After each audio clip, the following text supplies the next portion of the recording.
নাইম কামাল। নাইম, ঘোষণা ছিল আগে থেকেই, তারপরেও কেন টাকা মিলছে না? ব্যাংকে প্রস্তুতির ঘাটতি ছিল কিনা বিস্তারিত জানাবেন।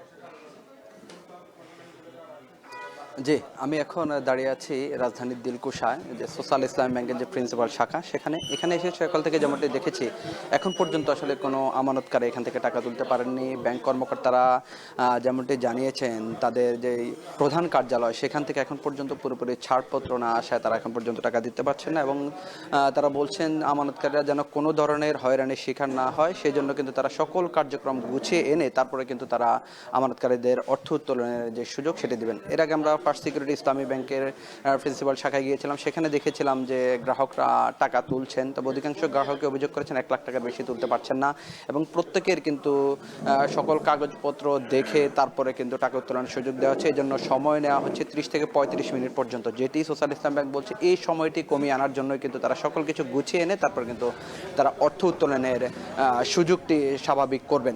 তবে সেটি হয়তো রোববার থেকেই কিন্তু এখানে স্বাভাবিক হবে। তবে এর আগে আমরা বিভিন্ন শাখায় ঘুরেছি, এক্সিম ব্যাংকে যেমনটি বলা হচ্ছে এখন পর্যন্ত আসলে কোনো গ্রাহকের এক্সিম ব্যাংকেও কিন্তু টাকা তুলতে পারছেন না, যেটি তারা বলছেন যে রোববার নাগাদ আসলে স্বাভাবিক করা হবে। তো কিছুক্ষণ আগে ফার্স্ট সিকিউরিটি ইসলাম ব্যাংক থেকে যেমনটি জানানো হয়েছিল, তাদের সার্ভারও ডাউন হয়ে গেছে, যে জন্য গ্রাহকরা কিন্তু টাকা তুলতে পারছে না, দীর্ঘ অপেক্ষা করছেন, এবং কর্মকর্তারাও দেখলাম যে বেশ কিছুক্ষণ ধরে ঘাটাঘাটি করেও কিন্তু আসলে টাকা দিতে পারছেন না। এই বিষয়ে জানার জন্য আমি বালাজি ব্যাংকের মুখপাত্রকে সাথে কথা বলেছি। উনি যেমনটি বলেছেন যে আসলে সার্ভার ডাউনের যে বিষয়টি সেটি আসলে কিন্তু ওনাদের কাছে পুরোপুরিভাবে কোনো তথ্য ওনারা নিশ্চিত হতে পারেননি, যেটি অন্যান্য ব্যাংকে সার্ভার ডাউন দেখানো হচ্ছিল।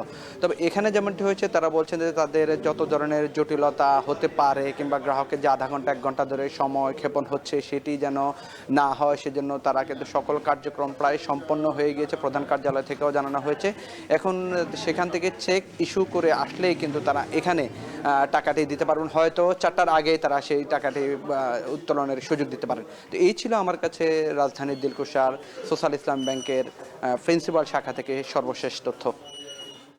মতিঝিল ব্যাংকপাড়া থেকে যুক্ত ছিলেন সহকর্মী নাইম কামাল।